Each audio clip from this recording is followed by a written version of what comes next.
চোরের বাবার বড় গলা, এই ধরনের প্রবাদ বাক্য শীঘ্রই আমাদের বাংলা ডিকশনারিতে আসবে। অভিষেক রাজনীতির কলঙ্ক, রাজনৈতিক ব্যবসাদার, তোলাবাজদের অধিপতি। তিনি বিভিন্ন সভায় ভূতদেরকে র্যাম্পে হাঁটাচ্ছেন, আর জীবিত মানুষ ভূত এই কথা বলে তিনি নির্বাচন কমিশনকে দোষারোপ করছেন। এটি প্রবাদ বাক্য আছে যে দোষীদের চিৎকারেই বেশি ভিড় জমে।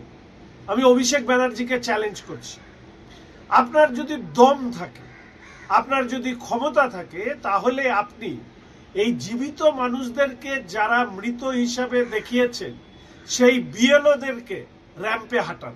আমরা দেখতে চাই জীবিত মানুষকে ভূত বানানো বিএলও আসলে কারা।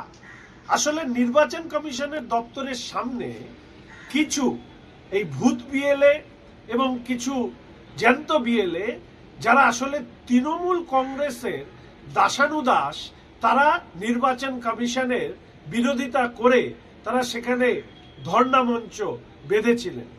এখন প্রশ্ন হচ্ছে, ডিজিটালাইজেশন করে কারা? বিএলওরা করে। বিএলওরা আসলে কারা?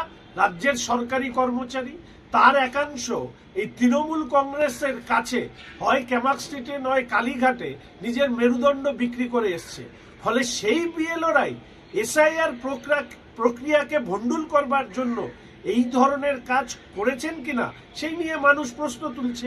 জীবিত মানুষকে মৃত দেখানো, এর দায় দায়িত্ব সম্পূর্ণভাবে বিএলওদের উপরে এবং যারা হচ্ছে রাজ্যের সরকারি কর্মচারী। অভিষেকের যদি দপ থাকে তাহলে ওই বিএলওদেরকে নিয়ে আসা হোক এবং সেই বিএলওদের রাজনৈতিক পরিচয় তৃণমূল কংগ্রেসের সাথে রয়েছে কিনা সেটাও খুঁজে বের করা দরকার।